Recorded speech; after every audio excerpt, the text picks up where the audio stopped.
Maria, ela, na semana passada, inclusive, nós já semeamos aqui, né, de uma bênção, mas além da bênção financeira, acredito isso piamente. Primeira bênção, né, o milagre da salvação, de entender a graça de Deus. Eu tenho até um louvor que diz que o maior, obrigado, Pai, pelo maior milagre que me aconteceu. Estava morto, mas o teu amor me reviveu. Quer dizer, é esse conhecer da graça de Deus. Mas ela trouxe aqui um grande testemunho. No dia 3 de março, fui submetida a um tratamento cirúrgico de neoplasia maligna no ovário, onde foram realizadas 5 cirurgias no mesmo dia, com duração de 9 horas. Passei o período de 3 de março, nós acompanhávamos a Ana em oração, né, sempre, graças a Deus. A 21 de março, internada. Fiz 6 meses de quimioterapia, que terminou no dia 12 de agosto. A médica, tem aqui uma observação, a cirurgiã ficou perplexa, me pediu autorização para colocar o meu nome na pesquisa das cirurgias. E mais, disse-me também que eu fui a 5ª pessoa no mundo a ter esse tipo raro de tumor. Sou verdadeiramente um milagre de Deus. Só tenho a dizer a Deus e a esta igreja, muito obrigado, eis-me aqui. Amém, Ana? Esse testemunho, glória a Deus, ele tem autenticidade, legitimidade. Eu acompanho a irmã há anos, né, na sua voluntariedade, sempre sorrindo, sempre para servir ali no balcão dos pastores, com muito carinho, com muito esmero. E glórias a Deus, muita honra tê-la aqui também às terças-feiras, confirmando o meu chamado na Escola de Capacitação e Crescimento Espiritual. Tudo isso é resultado do amor de Deus nas nossas vidas, né? A Ele a honra, a glória e o louvor. Feche seus olhos ainda nessa manhã, faça essa oração comigo, e diga: eu te amo. Eu te amo, mais que a abelha ama a flor. Eu te amo, e como é forte o meu amor.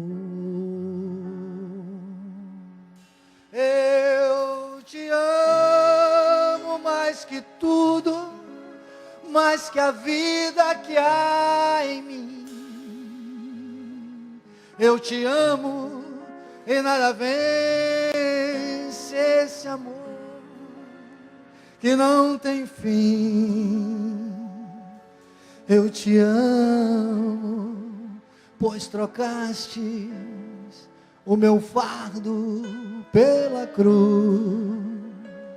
É assim que eu te amo, Jesus. Diga: eu te amo, Jesus. Graças a Deus. Chegamos ao momento da ministração do tema desta manhã. Igreja em Graça, Maturidade Cristã. Semana passada já fizemos um link, né, uma ligação entre o capítulo 2 do livro e o capítulo 3.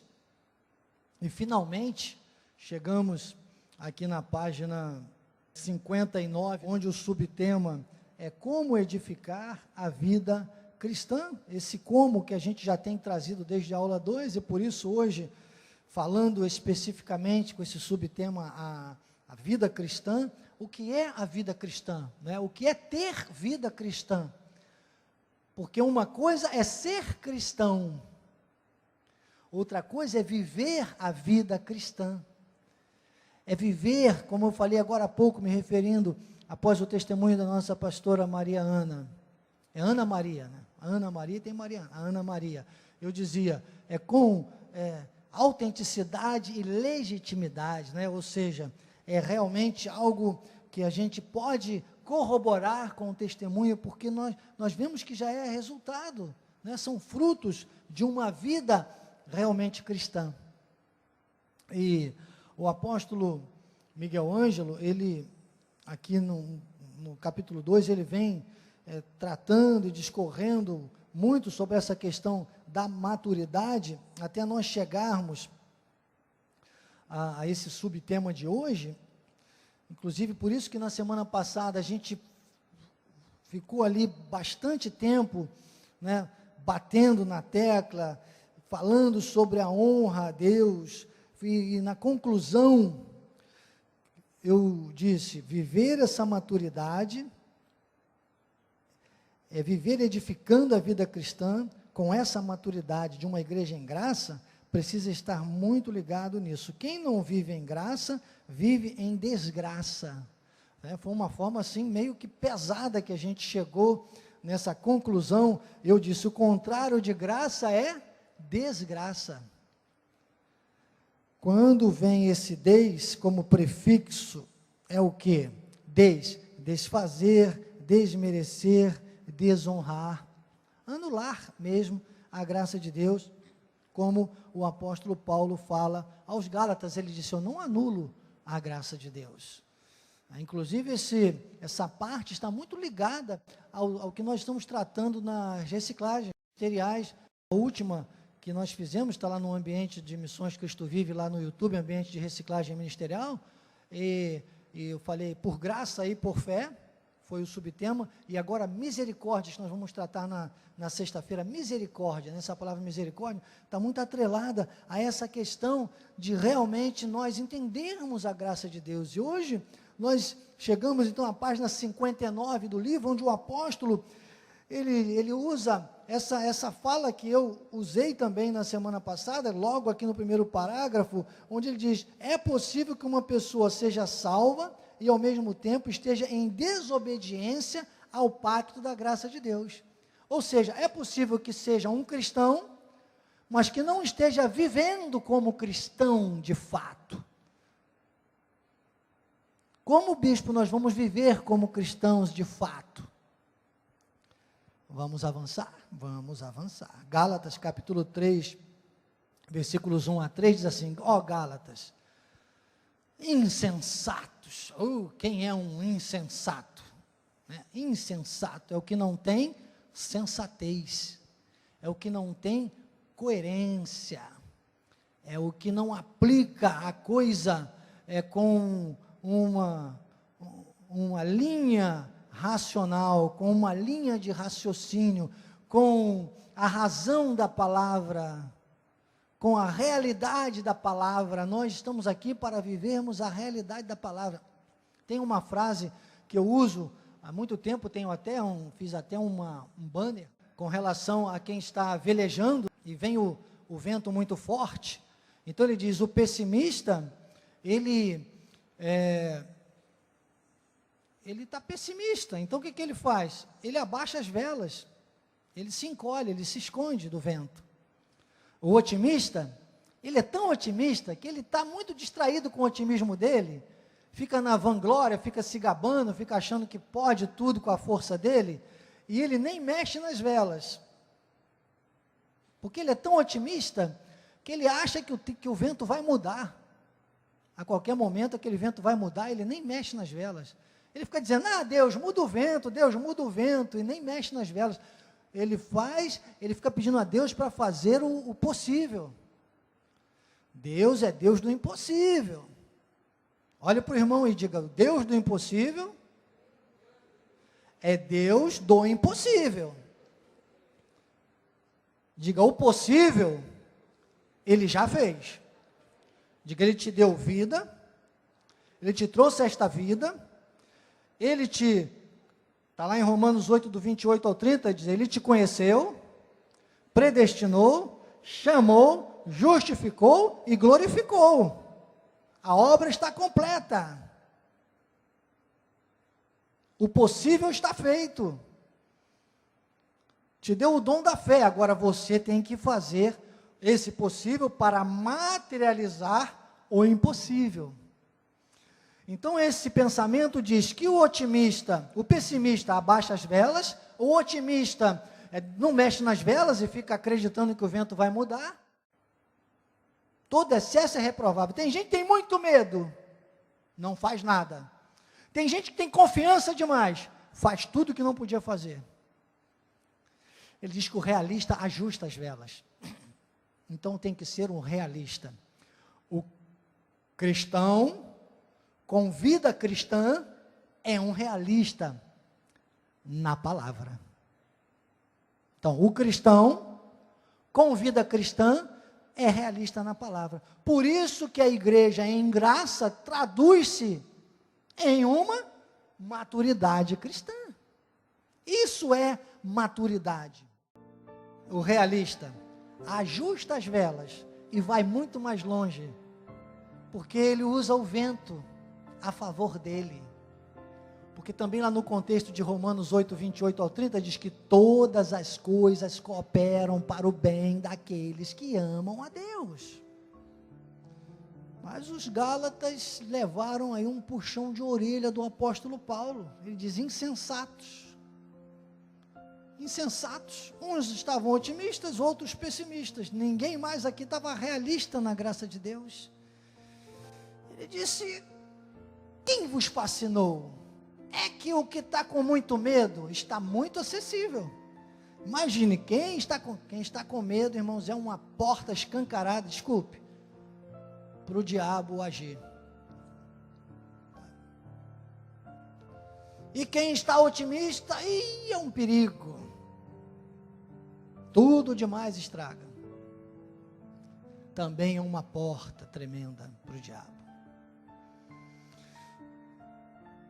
Ele disse, existe um fascínio, e acreditem, amados, lamentavelmente, a lei, sabe, aquilo que foi útil, a lei era santa e boa, a parte moral da lei, os 10 mandamentos, aquilo era uma regra de conduta maravilhosa. Mas por causa da fragilidade, por causa do homem, por causa daquele momento, porque tudo apontava para o sacrifício de Cristo, claro, surgiram os 613 mandamentos, ordenanças, e aquilo tudo ali ficou muito preso ao tempo da carne. E se hoje nós não entendermos e não enxergarmos a palavra de Deus no prisma das 14 epístolas, com a revelação da graça de Deus, a gente volta aos rudimentos. E aquele tempo, o que acontece? Era um tempo em que Cristo não estava ainda com a obra da cruz do Calvário consumada, e não havia a força que há hoje. E a pessoa então, era o que estava acontecendo aqui com os Gálatas, a pessoa se deixa levar, e o inimigo usa essa força, né, aparente da lei, porque ela tem uma força aparente na carne. A lei traz os rudimentos de uma forma que dá uma ênfase, né? A pessoa vai lá, por exemplo, a um batistério e tal, tem a cerimônia, a pessoa diz, olha, ali mudou tudo. Irmãos, não é assim. A lei, os rudimentos, aquelas questões aparentes que a carne procura, elas nos trazem uma sensação visual, instantânea, de mudança e modificação, que não pode ser levada a sério, desculpem. Não podem. É a palavra que modifica. É a palavra que transforma. Que esse trato é muito arriscado e é lamentável, porque esse trato, essa aparência que os rudimentos da lei provocam, às vezes eles dão uma falsa sensação de segurança, quando que é só a palavra, só pela palavra, e a palavra, ela tem um desenvolvimento, ela tem um tempo de trabalho. Eu, quando cheguei aqui, irmãos, acreditem, eu fui entendendo isso. Eu cheguei nessa igreja depois dos 30 anos de idade, imagine, achava que eu sabia tudo de Bíblia, já tinha sido pessoa influente nos lugares por onde eu passei também, com relação ao altar, e eu tive que, me humilhar mesmo perante Deus e dizer, eu preciso reaprender. Domingo mesmo eu conversava com o bispo Paulo Lorde, eu disse, bispo, que bênção, apóstolo Miguel Ângelo na minha vida, essa visão, esse ministério. Eu aprendi, eu reaprendi tudo. Eu tive que reaprender a ser um profissional lá fora, eu tive que reaprender a ser um pai de família, e tive que reaprender a ser um servo de Deus. Um servo que não serve mais como servo, como escravo, nem como amigo, porque amigo foi no tempo, era o trato de seres humanos de Jesus com os discípulos. Hoje é de filho. Hoje é filho de Deus, é ressuscitado no Espírito, como Paulo diz aos Efésios, e crucificando a carne, como Paulo fala aos Gálatas, vivendo como cristão nesta terra, trazendo o céu para a minha vida, trazendo o céu para a terra. Mas olha, diz que exerce um fascínio. O fascínio, o que é um fascínio? O fascínio é uma sensação falsa, é uma sensação mentirosa, é uma sensação ilusória, que encanta. Fascínio, essa palavra, no desdobramento dela, também é encanto. São os encantos da lei, são os encantos da carne, são as belezas aparentes, é a transformação imediatista, que não é assim. Acreditem, irmãos, eu estou sendo transformado até hoje. Se você ler Paulo no Filipenses capítulo 3 de Paulo, principalmente do 14 ao 19, você vai ver isso, não precisa ir lá. Mas Filipenses 4, do 14, Filipenses 3, do 14 ao 19, para casa, né? Para casa. Filipenses 3, do 14 ao 19, você vê Paulo dizendo isso. Ele diz, olha, eu caminho nesse caminho da transformação, mas depois ele diz, mas nós que já somos perfeitos, então ele diz, na carne eu tenho uma caminhada do aperfeiçoamento, mas depois diz, mas no Espírito nós já somos perfeitos, então nós já temos a visão da perfeição do espiritual. Ele diz, vamos pensar deste modo, sedes imitadores meus, imitai aqueles que andam segundo o modelo que tem em nós e tal, e pronto. E ele trata de uma maneira veemente, e aqui aos Gálatas ele puxou a orelha, ele disse, olha, quem fascinou vocês? Quem distraiu vocês? Quem disse não é bem assim? Não é bem assim. Você sabe que quando algumas pessoas passam aqui no nosso meio e sentem coceiras nos ouvidos, a palavra diz isso, né? Sentirão coceiras nos ouvidos, e às vezes se desviam novamente da lei, voltam, vão lá, da graça, vão lá, para a tradição, e a primeira coisa que se exige de uma pessoa dessa, diz, o quê? Você nunca foi batizado? Eu já fui 3 vezes, eu teria uma atenuante, que eu fui 3 vezes, até aos 21 anos de idade eu fui batizado 3 vezes, não adiantou. Aos 22 anos o que eu mais queria era conhecer o mundo, né? A lei não conseguiu me segurar, ingloriamente confesso. 3 batismos das águas, não me seguraram, não mudaram nada, não me convenceram de nada, não me conscientizaram de nada, mas a graça, também não precisa ir lá, não vamos colocar o texto não, aqui é mais meditação, e você com palavra, meditação, papel e anotação. Olha, terça-feira, meditação, papel e anotação, tá bom? Para você anotar texto que eu vou te passando. Mas 2 Pedro 3, 10 a 18. 2 Pedro 3, 10 a 18. O próprio apóstolo Pedro, ele se rende e ele diz, olha, as coisas que Paulo ensina, forma pessoas que andam santa e piedosamente, que esperam e apressam a vinda de Cristo. Ele disse coisas difíceis de entender. Paulo ensina nas suas epístolas, de Romanos aos Hebreus. Ele diz, essas pessoas andam em santo procedimento e piedade. Vocês deviam fazer isso. Ele está falando para os judeus. E no 18 ele diz, antes, crescei na graça e no conhecimento. Então, ser cristão e viver como cristão demanda entender a necessidade do crescimento ininterrupto e contínuo toda a nossa vida nesta terra.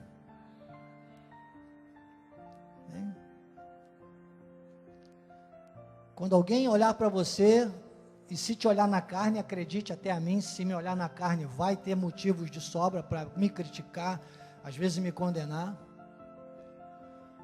Você diga, meu amado, minha amada, desculpe, mas eu estou em obras. Claro que a gente não vai ficar usando isso como desculpa para errar, mas todos nós estamos em obras. Estamos em obras. Na carne. Diga comigo, na carne. Buscando a perfeição. Está lá em Filipenses 3, do 14 ao 19. Depois em casa você consulta. No Espírito, já somos perfeitos. E aqui na página 60, o apóstolo Miguel Ângelo, ele fala exatamente ainda sobre todo esse conteúdo da diferença, da graça, da lei, desse fascínio. E na página 61, ele usa Efésios 2,8, ele cita Efésios 2,8, que diz, pela graça sois salvos, mediante a fé, isso não vem de vós, é dom de Deus. É dom de Deus.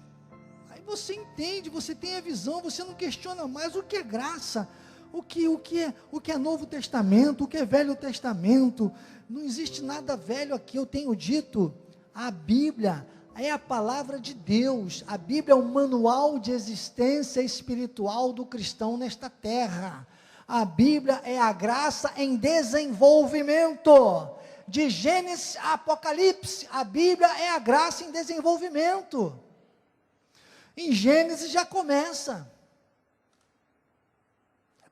mostrando o que seria, o homem na carne, já com o pecado de Adão, de Eva primeiro, depois Adão.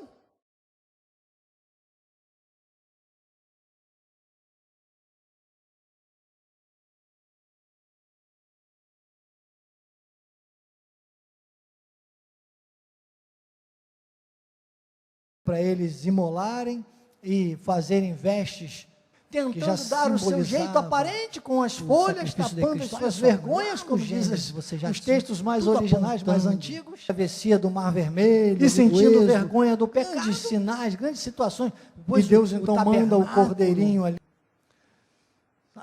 O tabernáculo ali, cada sinal, cada situação, cada comando do tabernáculo apontava para o sacrifício de Cristo. Tinha uma simbologia que tipificava tudo para hoje nós estarmos vivendo com essa maturidade. E o povo de Deus, continua errando. A maioria. Então, aqui na página 62, o apóstolo diz assim: a lei sempre persegue a graça. Ele até lembra do caso lá de Ismael, que Deus chegou a mandar, teve que mandar Sara tirar da sua casa. Abraão, olha, tem que despedir, tem que tirar, porque não, ali já era uma demonstração de que a lei e a graça não andariam juntas. E você via a perseguição de Agar a Sara.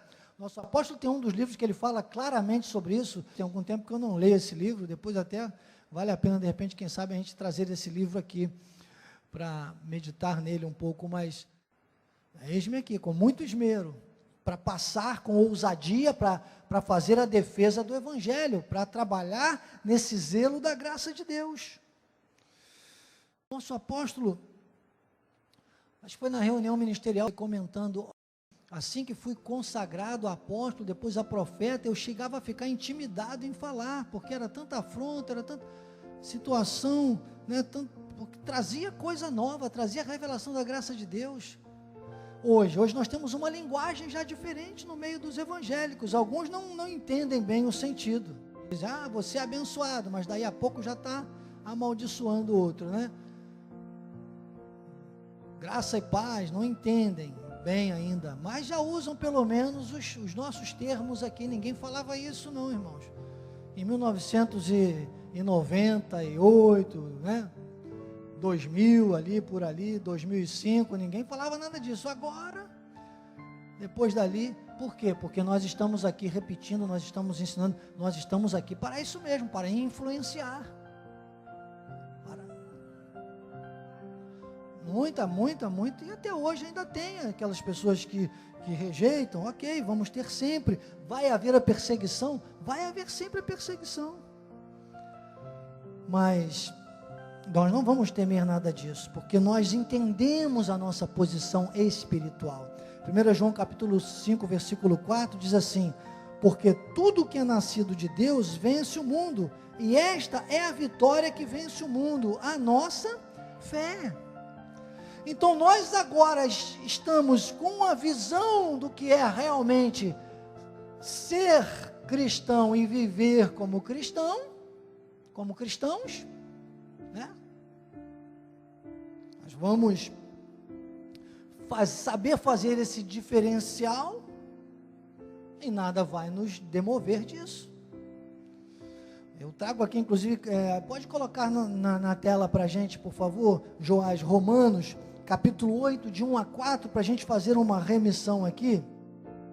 Agora, pois, nenhuma condenação há para os que estão em Cristo Jesus, porque a lei do Espírito da vida, eu digo que essa aí é a lei da graça. Quem disse que graça não tem lei? Tem uma lei, é essa aqui. Ele disse a lei do Espírito da vida. Diga, a lei do Espírito da vida é a lei da graça.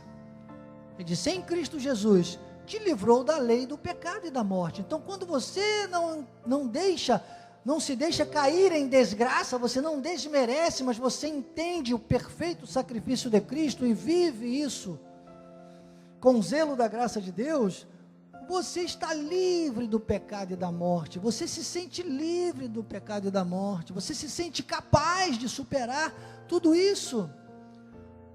Fora disso, olha o versículo 3, porquanto que fora impossível a lei, no que estava enferma pela carne, isso fez Deus enviando o seu próprio Filho em semelhança de carne pecaminosa e no tocante ao pecado, e com efeito condenou Deus na carne o pecado. Então o pecado ficou condenado na carne. Por isso que nós precisamos viver a carne, crucificando a carne para viver por fé, que é o versículo 4. Olha o versículo 4. A fim de que o preceito da lei, ou seja, olha os 10 mandamentos, irmãos, quem entende a graça de Deus, quem vive a graça de Deus, você acha que vai roubar? Eu não me preocupo mais em decorar, porque sinceramente eles passam como parte moral da minha vida. Antigamente lá nos estudos de escatologia e tal, tinha que decorar, mas hoje em dia não, irmãos, eu quero decorar, são as 14 epístolas, é a graça de Deus, porque eu tenho certeza que buscando viver genuinamente o que Paulo traz como revelação, nas 14 epístolas, eu cumpro toda a Bíblia Sagrada, toda a vontade de Deus, que é boa, agradável e perfeita. Ele diz, se cumpra em nós, porque está aí, ó, o que eu estou falando, está escrito. Ele diz que não andamos segundo a carne. Você entende, você sabe que a carne está no processo de obras, crescimento, aperfeiçoamento.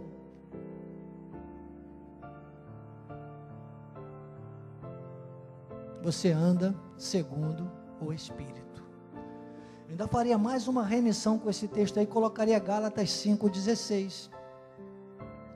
Para casa, não precisa nem colocar, você já colocou ele aí, não precisa colocar o restante que eu vou só comentar, mas ele começa no Gálatas 5,16, depois ele vai falando disso até o versículo 24, ele fala das obras da carne, né? E fala da concupiscência da carne, que se desdobra nas obras da carne. Ele fala do fruto do Espírito, que é um fruto só com 9 características, está tudo lá, até o versículo 24, para você ler depois para casa. Mas o 16, Paulo, como um puxão de orelha, ele diz, digo porém, há alguns anos, os mais antigos aqui lembram, nós estávamos tratando do livro Andando no Espírito, o livro do apóstolo Miguel Ângelo, e quando nós começamos com esse texto, na primeira aula, a aula de introdução, nós ficamos 50 minutos só comentando o digo porém. Por que Paulo teria chamado a igreja, aí que agora no capítulo 5, você vê que no capítulos 2 e 3, ele dá muito puxão de orelha, desde o 1 até chegar aí, depois ele, mais uma vez, ele dá como um sacode, ele diz, digo porém. Muitas vezes você vai ter que chegar para alguém e dizer, amado, toma jeito, larga essa mediocridade da carne, vai andar no Espírito, meu irmão. que Paulo estava dizendo.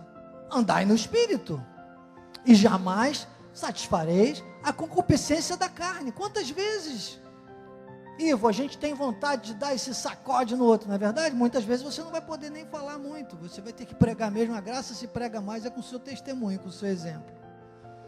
Que às vezes falar, né? Mas agora faça isso ao contrário. Satisfaça a concupiscência da carne, e você vai ver se é possível andar no Espírito.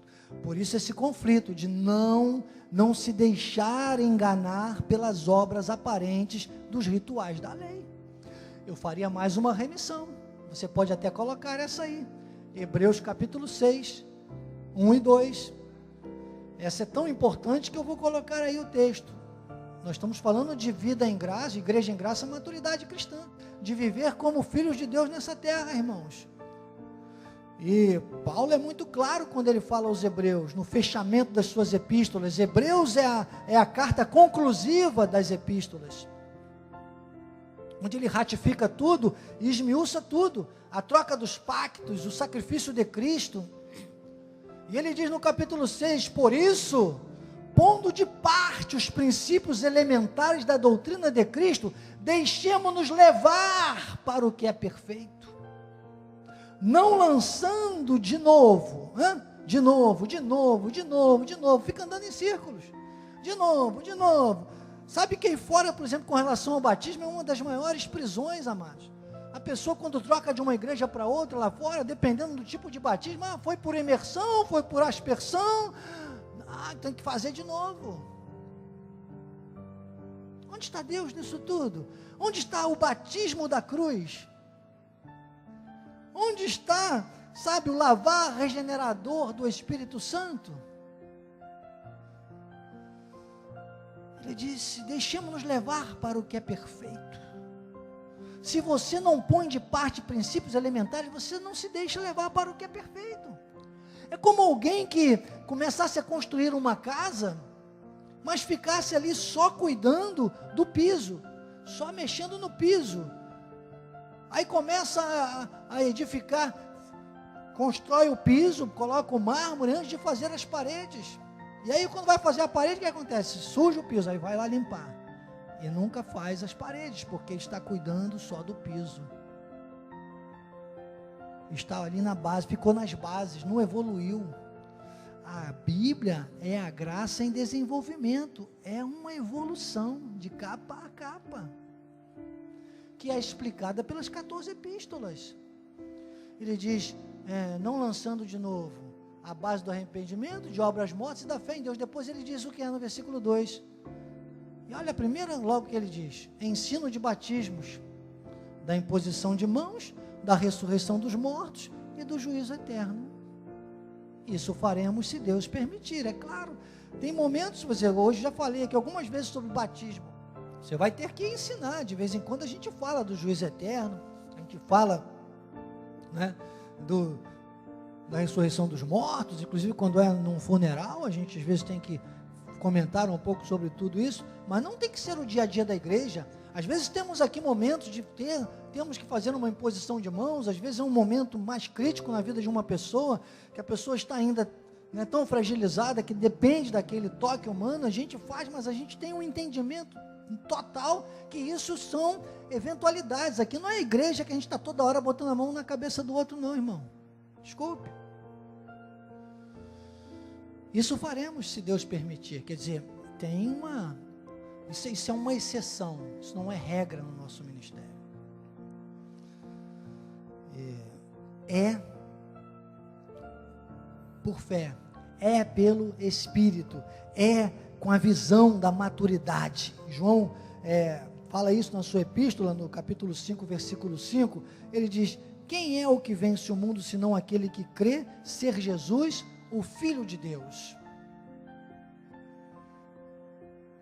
Sem crer que Jesus é o Filho de Deus, não vence o mundo.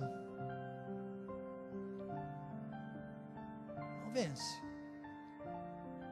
Não adianta achar que essa vitória que ele está falando aqui é a vitória da salvação, é a vitória, sabe, de ser alguém realmente cristão nesta terra. Por isso que eu sou muito assim, às vezes eu vejo pessoas dizendo, meu irmão isso, irmão aquilo, para eu chamar de irmão, tem que mostrar que é cristão. Diga, para chamar de irmão, tem que mostrar que é cristão. Convivência com todos, comunhão com poucos. Então, no versículo 4 de Gálatas, no capítulo 5, versículo 4, aí na sequência lá, de Cristo vos desligastes, vós que procurais justificar-vos na lei, da graça decaístes. Aí é o segundo ponto do ser cristão, do acreditar o que? Na obra redentora de Cristo, na complexidade da crucificação de Cristo e como essa crucificação se manifesta nas nossas vidas. Diga, a crucificação de Cristo tem que ser patente na minha vida, visível na minha vida.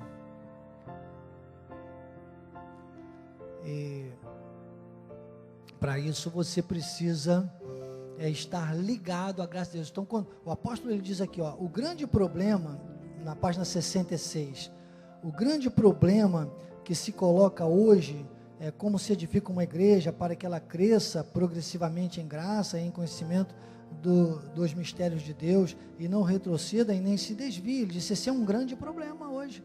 Colocar uma igreja, manter... Eu como diretor de missões, você sabe, eu trabalho ajudando o nosso apóstolo nessa área e cuidando das igrejas, e é uma luta muito grande, porque os apelos são muito grandes para se desviar dessa revelação, dessa visão. E não existe uma outra forma, irmãos.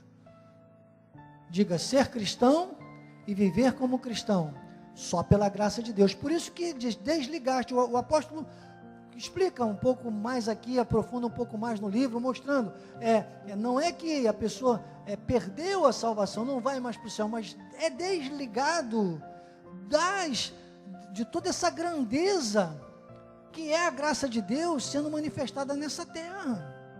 Desliga-se dessa glorificação de Cristo, desse plano completo de Deus, do conheceu, predestinou, chamou, justificou, glorificou, sendo mostrado nesta terra.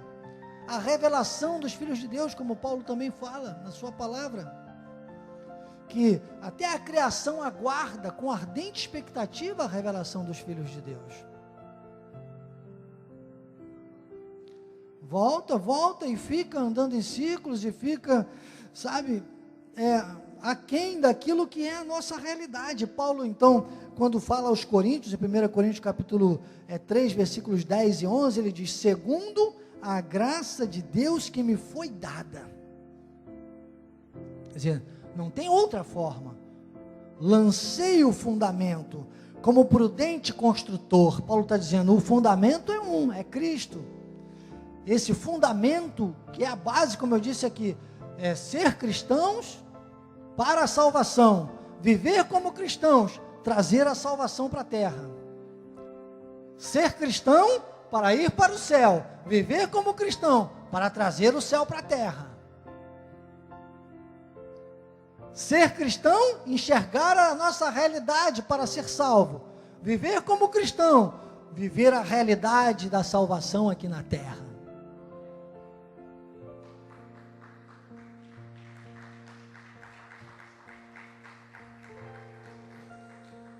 Eu lancei esse fundamento, aí que disse, agora tem essa parte, que é viver como cristão. Diz, agora outro edifica sobre ele. Claro, cadê Paulo? Cadê Apolo? Já repousam das suas obras. Você imagina se ficássemos todos dependentes uns dos outros aqui, na carne. Me lembro do nosso saudoso Bispo Mendes, queridão, quantas vezes eu chegava ali. Você naquela época trabalhava com ele nas salvas, né, João querido? Bispo João. Eu chegava ali ainda como diácono, vinha correndo lá da cidade, às vezes pegava, trabalhava lá na Almirante Barroso, no Banco BMG, aí eu andava às vezes até a Central do Brasil, né amor? Às vezes ia caminhando, naquela época não tinha o Uber, né, ainda, né? Às vezes ia caminhando, às vezes eu pegava o metrô, já tinha um metrô. Então, geralmente eu pegava o metrô até a Central do Brasil. Na Central do Brasil eu pegava o direto, que era para vir mais rápido. Eu pegava não, me faziam pegar, né? Porque ali era o seguinte, você chegava, era assim, a macete era esse antigamente, né? Quando o trem ia parar, você já parava perto da porta. Na hora que a porta abria, entravam com você, né? Aí, do jeito que você parasse, você ficava também. Se ficou com a mão levantada, não abaixa mais. Se abaixou a mão, não levanta mais, né, assim, amor? Continua a mesma coisa. Colocava uma mochila nas costas, claro, de proteção, que eu não sou bobo, né? Né, amor? A gente se preparava. E ali a gente chegava aqui em Madureira, de Madureira, não precisava. Pegava ainda um ônibus, ou às vezes vinha caminhando, porque nem tinha ônibus, chegava aqui, irmão, e era bom, encontrava o Mendes, o João ali sempre, né? Mas nosso Mendes que já descansa no seio de Abraão, descansa das suas obras, né? Sentimos saudades e tal, mas imagina se, e quantas vezes me aconselhava, quantas vezes, né, me direcionava, dizia, fica naquele posto, naquele outro, como foi útil na minha vida logo no início. Hoje não está mais conosco. Você imagina se eu dependesse na minha vida espiritual, né, ficasse, primeiro que eu ia me decepcionar na carne com as pessoas todas, não pode, e depois que as pessoas, a estrutura, irmãos, a criação é maior que nós, a igreja é maior que nós estamos aqui de passagem, nós temos aqui deixar o nosso legado de fé, de amor, de esperança, de glória de Deus nessa terra. Esse é o nosso chamado. Então, onde está Paulo? Onde está Apolo? Onde está o Mendes? Estão nos nossos corações. Nossa bispa Solange Brant, né? Nossa bispa que também partiu para o Senhor. Que saudade, que coisa difícil às vezes da gente compreender. Descansaram, estão vivos no nosso coração. Da mesma forma como Cristo está vivo em nosso coração. Nenhum de nós, irmãos, sequer morrerá neste mundo, enquanto houver um cristão que professe a fé que nós estamos professando. Desta mesma palavra, estamos ligados um com o Senhor em espírito, imagina. Ai, glórias a Deus. Ele disse, é outro que edifica. Ele falou, outro vai edificando. Então, enquanto tiver outro edificando, com ouro, prata e pedras preciosas, que são o material da graça, que quanto mais passar pelo fogo deste mundo, mais depurado fica, mais brilho alcança, né? Às vezes muda até de forma, mas sempre uma forma, nunca perde a sua essência, o formato que Deus quiser que nós estejamos. Agora, madeira, palha e feno é o material da lei. Ele diz, veja como edifica. No versículo seguinte, ele diz, porque ninguém pode lançar outro fundamento, claro, antes do que foi posto, que é Cristo. Cristo é o fundamento. Lembra que eu falei há pouco? Para eu chamar de irmão, tem que ser cristão. Para que eu não diga que é uma seita, tem que dizer que Cristo é Jesus, é o Filho do Senhor, é o Salvador. Não pode ter essa, não era bem assim, era só um filósofo, era mais um. Não, era o Filho de Deus, era o Emanuel, Deus conosco. Ele nem era, ele é eternamente o caminho, a verdade e a vida. Aí ele fala agora no versículo seguinte, contudo, se o que alguém edifica sobre o fundamento, olha aí, é ouro, prata, pedras preciosas, madeira, palha e feno, e aí tenho que parar um minutinho aqui para dizer para você o seguinte, não adianta você achar que também você vai conseguir lidar só com ouro, prata e pedras preciosas, porque madeira, palha e feno tem a ver com a nossa carne, com as tendências da nossa carne, com tudo aquilo que é humano, que nós, no nosso dia a dia, é claro, ninguém que pode dizer, eu não peco, se disser que não peca, é um homem mentiroso, peca, a gente só não vive na prática do pecado, mas acontece, quanto mais a gente amadurece, quanto mais a gente cresce, mais rápido a gente se dá conta do pecado. Paulo, quando fala aos Hebreus, ele diz assim, expectação de juízo. Eu digo sempre, a diferença entre quem não está na graça, né, quem está em desgraça, e quem está na graça mesmo, é a seguinte, é que quem está na graça, quem está crescendo, quem está aprendendo, ele peca, mas não tem prazer no pecado. Agora o ímpio tem prazer no pecado, ele tem prazer. Os que não conhecem a graça, se enganam com o pecado, se distraem com o pecado, às vezes deixam o pecado crescer, porque tem as máscaras.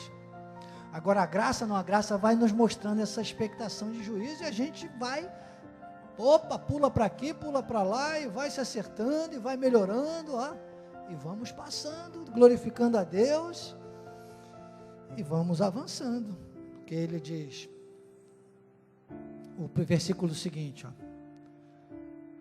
manifesta se tornará obra de cada um, pois o dia demonstrará como está sendo revelada pelo fogo, a qual será a obra de cada um, o próprio fogo aprovará. Que fogo é esse? É o fogo que este mundo está entesourado. Lá em Pedro ele fala que esse mundo está entesourado por fogo. É o fogo como aquele exemplo, lembra que eu falei que tudo na Bíblia apontava? O exemplo, por exemplo, né, já sendo redundante, como um reforço de pronúncia, de Sadraque, Mesaque e Abednego na fornalha aquecida 7 vezes. Imagine para você ser um herói do século 21, como é o nosso chamado, alguém que está vivendo esse ano tudo aquilo que o Senhor Deus valoriza, a restauração, tem um preço, é a resignação, é a crucificação da carne, e o mundo não fica feliz com isso, nem a nossa carne fica feliz com isso. É uma fornalha aquecida 7 vezes, irmãos, para quem quer seguir o Espírito. Onde você menos pensa, onde você menos imagina, surgem fortalezas, surgem situações, sabe, que vão tentando tirar a gente do foco e do eixo. E aí, é pessoal, para o céu, ninguém vai levar ninguém para o céu nas costas. Trazer o céu para a terra, é pessoal também. Então ele diz, o próprio fogo aprovará, se permanecer a obra de alguém que sobre fundamento edificou, esse receberá galardão. O que é esse receberá galardão? É que você está edificando sobre ouro, prata e pedras preciosas, e galardão é recompensa. Você já recebe aqui na terra. Essa recompensa é o resultado. Agora, e quem não recebe galardão? Ele diz, a obra se queimar, sofrerá ele dano. Ele vai sofrer danos, ele não vai ser recompensado já aqui na terra também. Ele diz, mas será salvo. Vai ser salvo. Todavia, como pelo fogo. Sem recompensa, sem honra. Finalizando, quero fechar só comentando um exemplo disso aqui, do que é um outro exemplo do velho pacto, está lá em Juízes, não vamos no texto, não precisa ir. Todos conhecem essa história, e principalmente aqueles que são do que a gente chama os ministérios ainda da lei, eles conhecem como história, usam a história, por exemplo, de Sansão. Sansão tinha lá uma missão, ele não podia se contaminar com as mulheres, né, que não fossem da sua tribo, fez o voto de Nazireu, não podia cortar cabelo, existiam umas regras, os rituais, que hoje não tem nada a ver, mas apontavam para o sacrifício de Cristo. Sempre foi uma questão de obediência e desobediência, isso nunca mudou. E Sansão desobedeceu, e ele pagou um preço alto. Sansão poderia ter, hoje está sendo citado com mais honras, mas ele não é citado como honras. Tem gente, os da tradição inclusive, que não entendem dessa coisa da predestinação, de que na cruz do Calvário, Cristo, pela graça, então aperfeiçoou todos, os que eram dele, sabe? Acham até que Sansão não teria sido salvo, porque Sansão, aparentemente, teria se suicidado, porque como Sansão morreu, Sansão pediu a Deus que lhe desse um pouquinho de força, pediu lá um dos homens que levasse ele até a coluna central do templo, lembra? Ele segurou a coluna central, puxou, derrubou, matou todo mundo e morreu junto. Tem gente que diz, se suicidou. Não, foi o preço. Ele não teve um galardão, ele teve a salvação, ele cumpriu o que Deus tinha lhe mandado fazer, que era destruir aquele povo. Ali havia uma festa, estava toda a liderança, todo mundo ali festejando. Ele conseguiu cumprir o desígnio de Deus, mas não foi com honra. Não foi com honra. Foi feio o final, não foi feio? Irmãos, quantas vezes você olha para alguém assim, você pensa, poxa, aquela pessoa teve mais derrota do que vitória, aquela pessoa vivia dizendo, é no vale que eu cresço, aquela pessoa ficou aí. Sejamos os apóstolos Paulos, né? Sejamos os apóstolos João lá do Apocalipse, sejamos pessoas que realmente tragam a honra da graça de Deus, da crucificação na nossa vida, de vivermos olhando para Jesus, autor e consumador da nossa fé, com maturidade cristã, vivendo a vida cristã, cristãos vivendo como cristãos. Não seja mais uma vítima da mentira, seja um apologista da verdade. Não seja mais uma estatística da crise, seja um protagonista da vitória. Assim seja, assim disse o Espírito da Graça. Sou o Bispo Daniel Anecleto, com a minha linda e querida esposa, Bispa Lídia.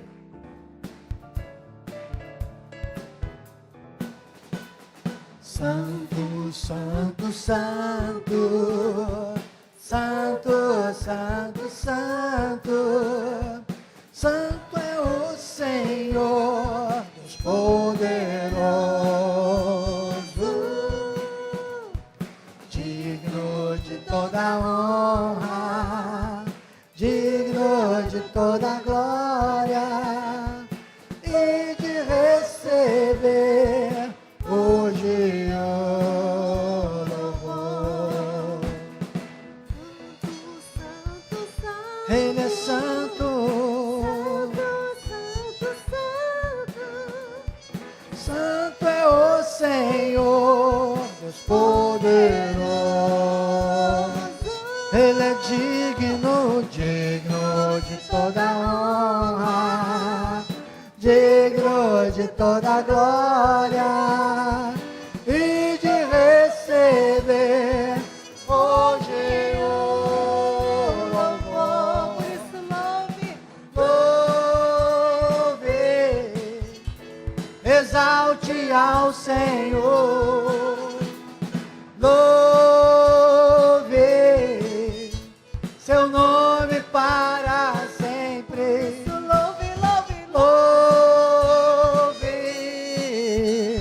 Exalte ao Senhor, louve seu nome para sempre. Santo, Santo, Santo, Ele é santo. Santo, Santo é o Senhor, Deus poderoso.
Olá, queridos, graça e paz. Aqui é o seu diretor de missões, Bispo Daniel Anecleto. Eu quero te fazer uma solicitação, um pedido. Nós estamos em campanha, nós precisamos de aumentar o nosso espaço no YouTube e para isso precisamos de mais seguidores. Mas além disso, acima disso, nós queremos encorajar você a passar a mensagem. Então, divulgue o canal de Missões Cristo Vive, Missões Cristo Vive Oficial no YouTube.